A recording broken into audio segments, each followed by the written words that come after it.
Hi, Adrian Piecho, your solo premier agent with Beechwood Realty in the Inland Empire. Well, the inflation numbers came out on Friday at 8.6%, and it is higher than the experts and analysts were predicting it would be.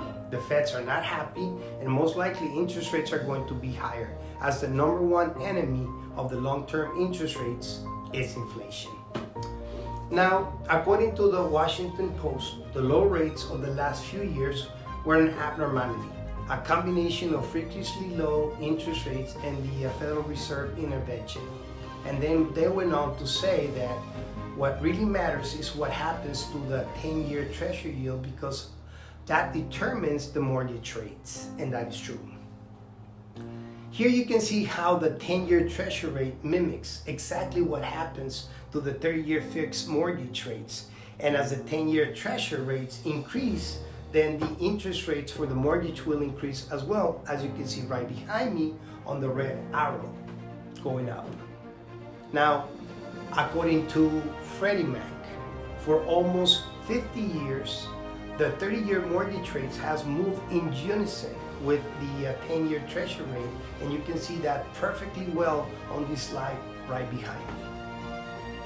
Also, according to the Investopedia, real estate is a tangible asset, and those tend to hold their value when inflation reigns, unlike paper assets. More specifically, as prices rises, so do property values. Now, home ownership is a hedge against inflation. Here you can see how in every decade, or almost in every decade, the home appreciation has outperformed the inflation. In other words, investing in real estate will be your best option against inflation. And shifting the conversation a little bit here, these are some of the headlines that you are seeing popping up. The cooling housing market entered into the great deceleration. Home price decelerate as the housing market downshifts. And as always, the news outlets do more to terrify people than to inform them about what's going on. Decelerating home prices do not mean depreciating home prices.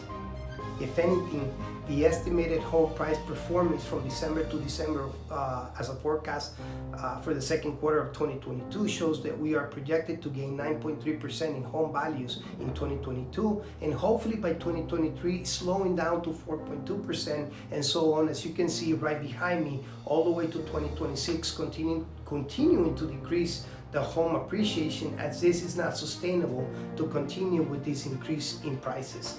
Now, to end this market update, the Washington Post has this to say.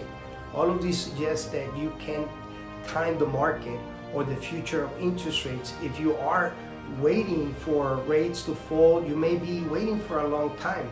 And as always, if you have any questions, please feel free to give me a call at 951-907-4834 so that we can have a longer conversation about this ever-changing market. Thank you for watching.